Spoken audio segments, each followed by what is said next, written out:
महानगरपालिका मिशन पूर्ण झाल्याच्या नंतर आता मिशन पुढचं आहे ते म्हणजे जिल्हा परिषद निवडणूक. यासाठी भाजपच्या कार्यालयामध्ये तुफान गर्दी पाहायला मिळते, कारण इच्छुकांची संख्या भली मोठी आहे. तर दुसरीकडे या निवडणुकीमध्ये युती करायची की नाही या संदर्भात आज बैठक होणार आहे. 4 वाजता ही गुप्त बैठक होतीये. बैठकीचा वेळ जरी समजला असला तरी ठिकाण अजूनही कळालेलं नाहीये. काय सांगाल, यावेळेस युती करायची आहे का फक्त बैठकांवर बैठका करायच्या? निश्चितपणे भारतीय जनता पार्टीला ही युती करायची आहे. मागच्या महानगरपालिकेतही युती करायची होती आणि युती करण्याचा आग्रह खरं तर भारतीय जनता पार्टीच्या पदाधिकाऱ्यांचा, नेत्यांचा आहे. त्यामुळे निश्चितपणे आम्ही युती करू आणि युतीमध्येच लढू. बरं, पण मागील वेळेस आपण पाहिलं की बैठकांवर बैठका झाल्या, मात्र युती संदर्भात शेवटच्या टप्प्यापर्यंत निर्णय झालेला नव्हता आणि त्यानंतर बऱ्याच काही संघर्ष देखील पाहायला मिळालेला होता.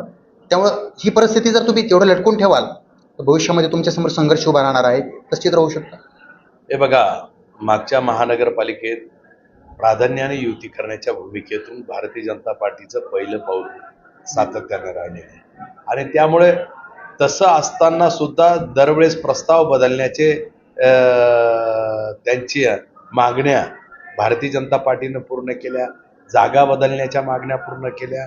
सातत्याने त्यांचा समन्वय नीट होत नसल्यामुळे प्रत्येकाच्या भावना लक्षात घेऊन त्यावेळेस ते प्रस्ताव बदलले, परंतु शेवटी त्यांचे समन्वयातले संबंध विकोपाला जाण्याच्या भूमिकेत तुम्हाला दिसूनच आले असेल की राजेंद्र जंजाळ ज्या पद्धतीने शिरसाटांच्या विरोधात उतरले. नेमकं त्यावेळेस नेमकी आमची चुकी काय होती? आम्ही तर प्रस्ताव घेऊन होतो, त्यांचे प्रस्ताव सातत्याने बदलत होते. त्यामुळे युती आम्ही मागच्या वेळेसही करण्याच्या प्रयत्नात होतो आणि यावेळेसही 100% युती करण्याच्या प्रयत्नात आहोत. बरं, वरिष्ठांनी कोणी सांगितलं की ही युती व्हायलाच हवी? कारण एकनाथ शिंदेंनी देखील संदेश दिला त्यांच्या मंत्र्यांना, पदाधिकाऱ्यांना.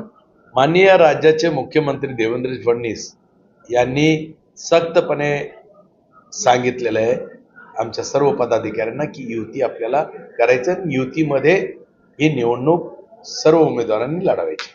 बरं, आपण पाहतोय ही निवडणूक महत्त्वाची आहे आणि या निवडणुकीमध्ये इच्छुकांची संख्या महानगरपालिकेच्या निवडणुकीपेक्षा देखील जास्त आहे.